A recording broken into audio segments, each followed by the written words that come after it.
Place maintenant à notre série « Que fait la police ?» Force de l'ordre est d'admettre qu'elle ne chôme pas ces temps-ci aux États-Unis.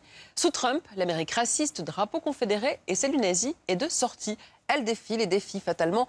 La réaction ne s'est pas fait attendre. De l'autre côté du spectre, comprenez chez les militants antiracistes et défenseurs des droits civiques, prêts à en découdre, quitte à dégainer les mêmes méthodes que leurs adversaires. Manifestations, contre-manifestations, bastons. Donald Trump a eu beau promettre d'être le président de tous les Américains.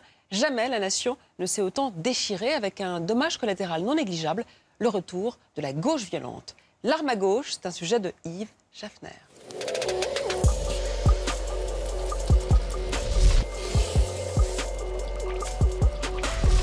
Bang, bang, I shot you down, bang, bang, you hit the ground, bang, bang, that awful sound, bang, bang, I used to shoot you down. Nous sommes antifascistes. Il n'y a rien d'extrême à être antifasciste. Tout le monde devrait l'être. Ces enculés utilisent du poivre, mais je me suis préparé. Mais t'as aussi une batte de baseball.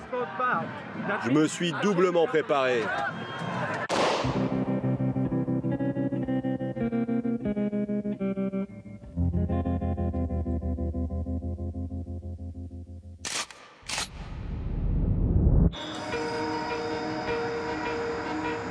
À Chicago, comme dans l'ensemble des grandes villes des États-Unis, depuis la victoire de Trump, la résistance aux suprémacistes blancs, l'extrême droite américaine, s'organise. Dans le sud de la ville, une petite salle de sport où l'on ne vient pas pour perdre du poids. On y vient pour apprendre à se battre contre les fachos. Un pas en avant, un pas en arrière. 1, 2. On va commencer par ce qu'on appelle un direct. C'est parfait pour frapper le nez, les dents, la bouche, le menton, la gorge, le plexus. N'importe où au milieu du corps. Féministes, syndicalistes, anarchistes, ils sont une vingtaine de militants à se réunir chaque semaine pour s'initier au rudiment de la baston. Patrick a fondé le collectif il y a 10 mois, bouleversé par l'élection de Trump et la montée en puissance des fascistes américains. L'extrême droite a déclaré la guerre. Les fachos veulent attaquer et tuer des gens. Ce serait stupide d'ignorer leurs menaces. Ils comptent beaucoup d'anciens soldats dans leur rang. Ils pensent comme des militaires. Nous, à gauche, on est en retard. On a pris du temps à s'organiser contre cette menace. Une menace qui peut surgir à tout moment, selon Patrick. L'extrême droite, les fascistes savent que l'on existe. Et ils ont déjà dit qu'ils voulaient nous attaquer et vandaliser nos locaux. On prend ça très au sérieux. En janvier 2017, Richard Spencer, un des leaders de l'extrême droite raciste, a fait connaissance avec les Antifa. C'était en pleine rue, pendant une interview. Cette vidéo, vue des millions de fois sur Internet, a révélé au grand public l'existence de ces militants d'extrême gauche, visages masqués et habillés de noir, à la mode Black Bloc. Pour les Antifa, plus question de tendre l'autre joue. Face à la haine des néo-nazis, ils sont prêts à cogner. Cet été, la tension entre les extrêmes est montée d'un cran.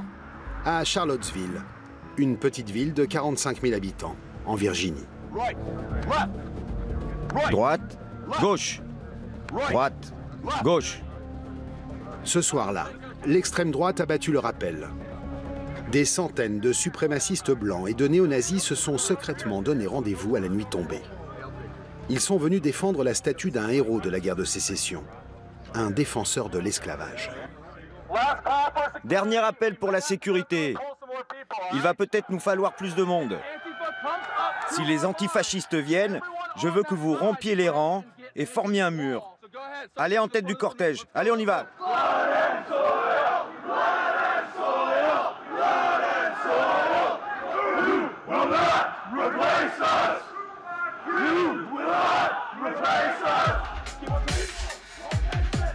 Ces slogans haineux qui rappellent les pires heures de la ségrégation sont scandés sans complexe depuis l'élection de Donald Trump.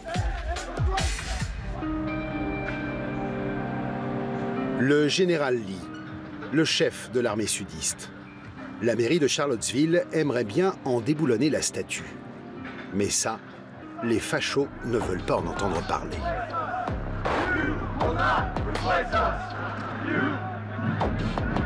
Boucliers, casques, bâtons, ils se sont préparés à la castagne, car ils savent qu'ils sont attendus. C'est juste pour nous protéger des gauchistes et des communistes. Quand les choses tournent mal, on doit utiliser tous les moyens pour se protéger. On n'est pas là pour se laisser faire. Pour leur sécurité, les défenseurs du général Lee peuvent même compter sur une milice privée, armée jusqu'aux dents. Mais cela ne dissuade pas les antifas. Eux aussi se comptent par centaines.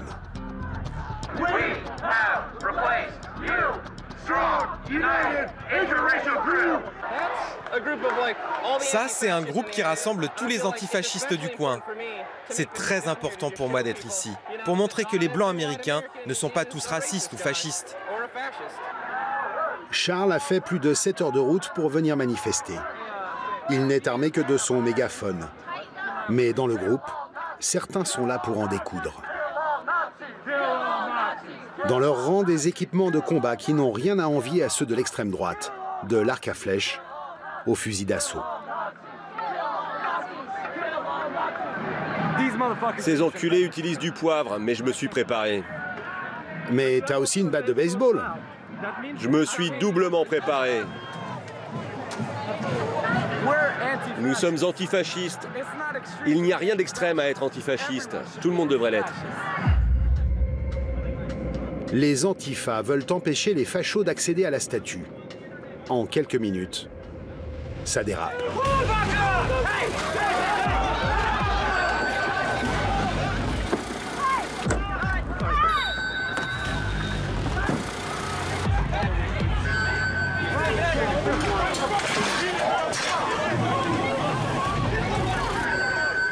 T'as besoin d'un médecin? Oui. Allez, viens par ici. Les deux camps comptent leurs premiers blessés. Ils jettent des bouteilles de verre, des pierres. Regarde derrière toi. Et maintenant, ils balancent des lacrymos. Ça ne vient pas de la police, ça vient de chez eux. C'est la preuve que la police ne fait rien, que l'on doit se protéger par nous-mêmes. Les escarmouches se multiplient. À midi, un membre du Ku Klux Klan sort une arme et tire.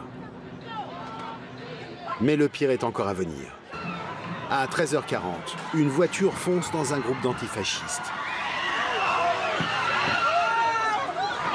Le chaos est indescriptible. Au volant, un suprémaciste blanc de 20 ans. Dans sa charge folle, il tue une militante de gauche de Charlottesville. Elle avait 32 ans. 19 personnes sont blessées.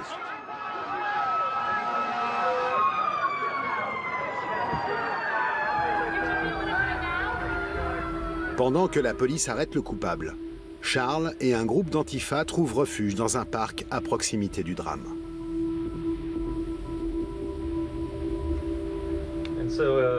Prenez quelques instants pour vous recueillir.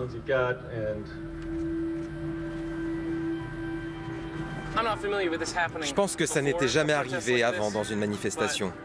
Mais le discours de l'extrême droite est hors de contrôle et ils sont de plus en plus violents. Et j'ai peur que ça empire beaucoup. Et il a raison. Quelques heures plus tard, le président jette de l'huile sur le feu. Nous condamnons de la manière la plus ferme qui soit cet horrible étalage de haine, de fanatisme et de violence, de tous les côtés. De tous les côtés. Son refus de condamner spécifiquement les néo-nazis déclenche une tempête politique. Trump en remet une louche 2 jours plus tard. Je pense que l'on doit blâmer les deux camps. Je n'ai aucun doute. Il y avait aussi des gens très bien des deux côtés. Colère et indignation, chez les démocrates comme chez les républicains. Le président fait l'unanimité contre lui. Ce que Trump a dit aujourd'hui est moralement honteux. Dire qu'il y avait des gens bien des deux côtés, quand il y avait des néo-nazis et des suprémacistes blancs, va être un problème pour ce président. Le président est un ignorant. Il ne comprend pas l'histoire, pas le contexte. Il devra avoir honte de lui-même et retourner à l'école. Pendant ce temps-là, les néo-nazis jubilent et les antifas achètent des armes. Dean appartient à un tout nouveau groupe armé, de gauche, les Redneck Revolt, les bouseux révoltés en français. Il habite Asheville, une petite ville de Caroline du Nord, un État majoritairement pro-Trump.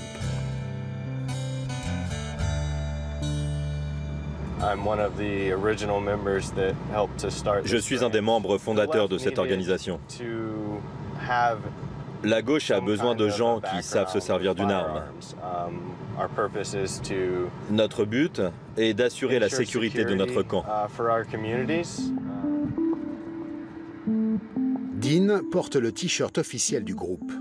Redneck Revolt John Brown Gun Club.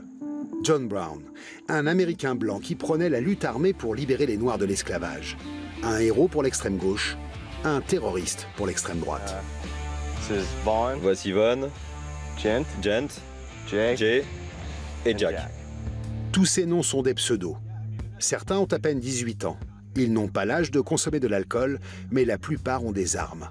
Et pas en plastique. Mon fusil est chargé. Laisse-moi vérifier le cran de sûreté. C'est simplement un fusil à pompe 12 coups. C'est plutôt simple. Tu mets des cartouches ici, tu pompes le mécanisme et ça fait boum. Ces armes, les Redneck Revolt les apportent dans toutes les manifs où on leur demande d'assurer la sécurité. Et cela arrive de plus en plus souvent. Ce fusil d'assaut était notamment à Charlottesville, en août dernier.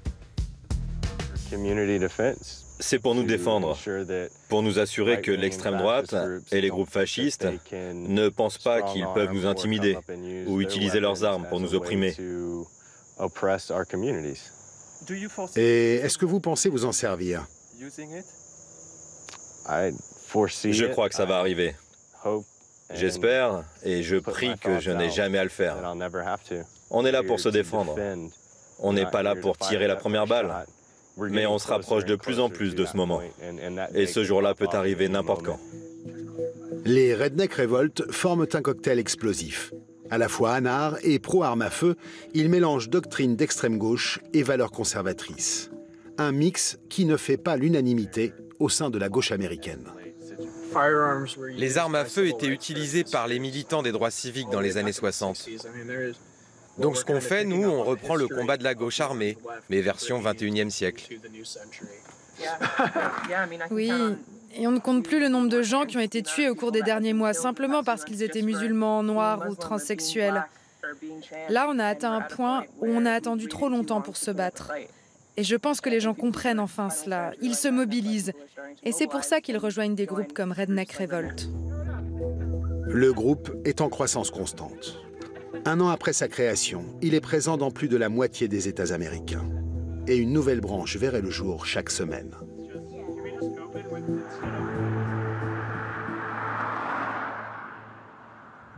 La montée de l'extrême droite n'inquiète pas seulement les antifascistes.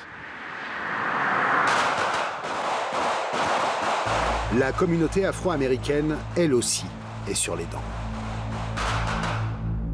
Alors que depuis l'arrivée de Trump, les ventes d'armes ont chuté chez les Blancs, elles ont explosé dans la communauté noire.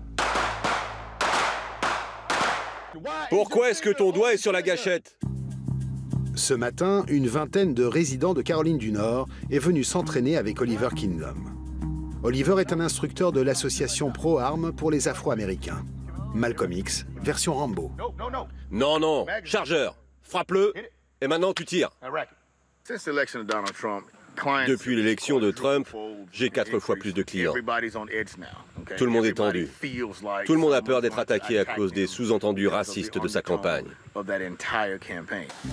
Cette branche locale de l'association a à peine 1 an, mais elle compte déjà plus de 300 membres. À travers le pays, ils sont 40 000. La toute-puissante NRA, le principal lobby pro-armes, soutient Trump. Alors, les Afro-Américains ont monté leur propre association. Allez, on charge. On vise. Non, pas comme ça. Éjecte la cartouche. J'ai décidé de venir ici parce que ça renforce notre communauté. Je veux être entouré de gens comme moi. Des gens qui ne sont pas forcément les bienvenus dans les autres clubs de tir. Après l'incontournable barbecue et les rudiments du revolver, on passe aux choses sérieuses. Quand vous n'êtes pas en train de tirer, qu'est-ce que vous faites? Vous le rechargez. On y va. Cible à gauche, cartouche de grenaille, 10 mètres. On tire au centre. Pop, pop. Kimberly Battle est la présidente locale de l'association.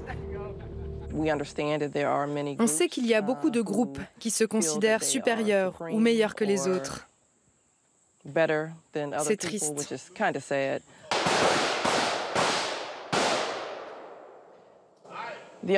On ne peut faire qu'une seule chose, s'équiper pour se défendre, se préparer au cas où l'on se retrouverait face à des gens qui voudraient nous faire du mal.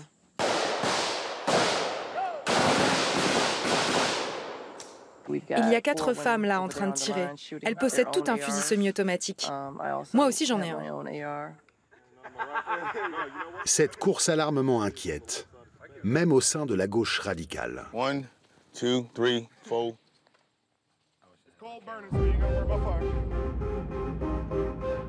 À l'université Georgetown de Washington, Michael Kazin, le rédacteur en chef d'une revue très à gauche, critique cette escalade.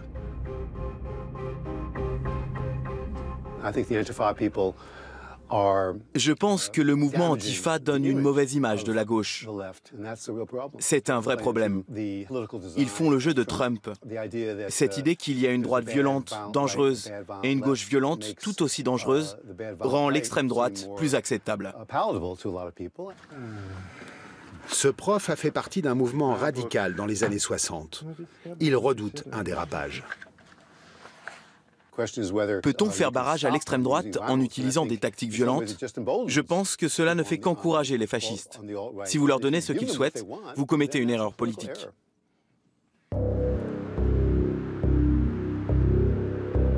Dans la guerre à l'extrême droite, d'autres militants préfèrent utiliser des armes moins létales, mais tout aussi redoutables. Leur champ de bataille, l'Internet. Philadelphie, dans l'est des États-Unis. Daryl Lemon Jenkins a fondé 2 sites web destinés à la chasse aux néo-nazis. Il met en ligne des infos, des photos et des vidéos de néo-nazis et demande aux internautes de l'aider à les identifier. Ah ouais, ce gars-là, on ne sait pas où il est, mais on le recherche. Parce qu'il faisait partie d'un groupe qui a attaqué un homme noir. La méthode de Daryl, infiltrer les sites néo-nazis ou aller filmer les extrémistes directement sur le terrain, dans leurs manifs. Une fois le facho identifié, Daryl contacte sa famille, son employeur ou la police s'il a déjà un casier. L'idée, en faire un paria. Ils ne veulent pas que vous sachiez qu'ils sont votre docteur, votre professeur, votre officier de police, ou même votre élu local. Et quand on révèle ça, eh bien on ruine leur vie, et c'est exactement ce que l'on essaye de faire. Pour beaucoup, les conséquences sont lourdes. Regardez Peter Teft, par exemple. Sa famille l'a renié. Il était à Charlottesville et sa famille l'a renié quand il est rentré. Il y en a beaucoup qui perdent leur boulot, et ça va probablement les suivre toute leur vie. Ils voulaient la guerre, ils ont la guerre. Des noms et des visages lâchés en pâture sur Internet. Cette pratique, appelée doxing aux États-Unis, est de plus en plus répandue, même si elle est à la limite de la légalité. Les dérapages se multiplient. Suite à des erreurs d'identité, à des homonymies, des citoyens sans histoire ont été menacés de mort. Ces bavures et surtout les débordements dans les manifs ont mis les antifascistes dans le viseur des autorités. Moins d'1 an après son accession au pouvoir, Trump n'en finit pas de diviser l'Amérique.